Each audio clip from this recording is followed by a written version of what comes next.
এইভাবে উনি বলতে চান না এবং বলেনও নাই। সাবেক প্রাইম মিনিস্টারের যে সমস্ত সাবেক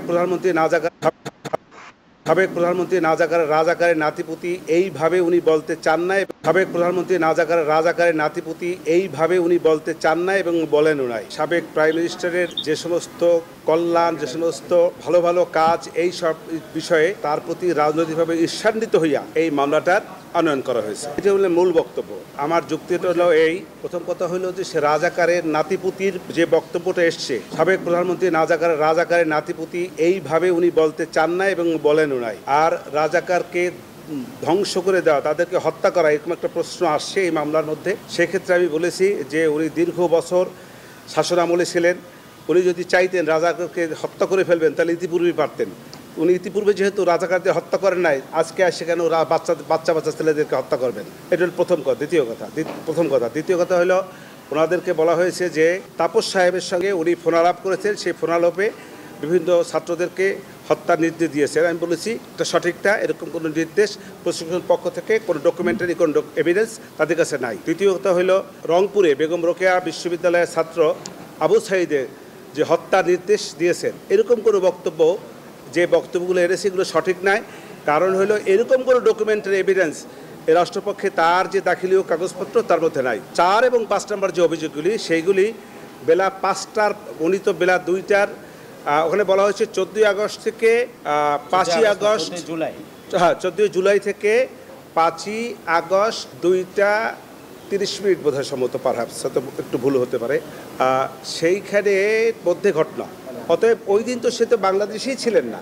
অতএব এই তার বিরুদ্ধে যে অভিযোগগুলি 2, 4 এবং 5 নম্বর এসছে, এটা ওনার বেলায় প্রযোজ্য না। রাষ্ট্রপক্ষ থেকে আনিত যে চার্জের অভিযোগ এসছে, সেই ফর্মাল চার্জ, তার বিরুদ্ধে আমি ডিসচার্জের প্রেয়ার করেছি। আমি ডিসচার্জে তাদেরকে অব্যাহতির প্রার্থনা করেছি।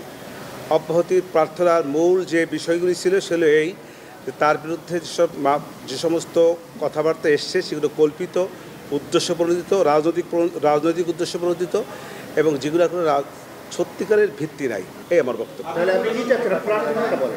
আমার প্রার্থনা হলো, আমি চাচ্ছি আসামিদেরকে এই মামলার দায় হইতে অব্যাহতি। শুরুতেই বলেছি কথা। শেখ হাসিনা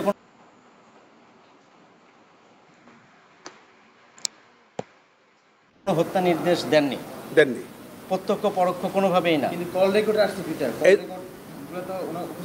সেটা স্বাক্ষর যখন হবে, তখন কল রেকর্ড যদি আসে, যখন যদি সাক্ষরতে দেখা যাবে, তখনকার বিষয়, তখন আমি তার জেরা করব। জেরায় যদি আমি সেই কল রেকর্ডকে মিথ্যা প্রমাণিত করতে পারি, তাহলে এটা আমার পক্ষে যাবে। আর যদি মিথ্যা প্রমাণিত না করতে পারি, বিপক্ষে যাবে। আর ঊর্ধ্বতন কর্তৃপক্ষের দায়ের বিষয়ে আপনার যুক্তি কি? ঊর্ধ্বতন কর্তৃপক্ষের দায়ের বিষয়ে আমার বক্তব্য হলো এই, যে ঊর্ধ্বতন কর্তৃপক্ষ হিসেবে যে কথাগুলি বলেছে সঠিক বলে না। এটা আমার বেলায় প্রযোজ্য না। আমি এরকম কোনো ঊর্ধ্বতন কর্তৃপক্ষ হিসেবে কোনো রকমের নির্দেশ আমি প্রদান করি নাই। আচ্ছা আমির ভাই, আপনি বললেন যে আজকে চার্জ হিয়ারিং ছিল, তো এই বিষয়গুলো মানে আইনের বিষয়গুলো আজকে ডিসচার্জ শুনানি ছিল, রাইট? তো এখানে যেই হিয়ারিংগুলো ওই প্রসিকিউটররা বলছে যে এইগুলো এখানে আসার কথা না, আইনগত কোনো ব্যাপার যদি থাকে, যেমন আপনি তুলেছেন যে এই আইনে মানবতা বিরোধী অপরাধ, মানে এই বিচারটা হয় না, মানে সেই ব্যাপারে আমার বক্তব্যটা হলো যে মানবতা বিরোধী অপরাধ, এই দেশে কোনো যুদ্ধ হয় নাই। এই যে জুলাই আগস্টে কোনো যুদ্ধ সংগঠিত হয় নাই। এখানে একটি রাজনৈতিক পট পরিবর্তন এবং প্রতিহিংসা, হিংসা, তার প্রেক্ষাপটে এই ঘটনা। অতএব যেহেতু কোনো যুদ্ধ সংগঠিত হয় নাই, অতএব যুদ্ধাপরাধ থেকে উদ্ভূত যে সমস্ত অপরাধ মানবতা বিরোধী, সেইটা এখানে সংগঠিত হয় নাই। মানবতা বিরোধী অপরাধ সংগঠিত হয়েছে, কিন্তু ওয়াইড স্প্রেড আর সিস্টেমেটিক ওয়েতেই তো হয়েছে।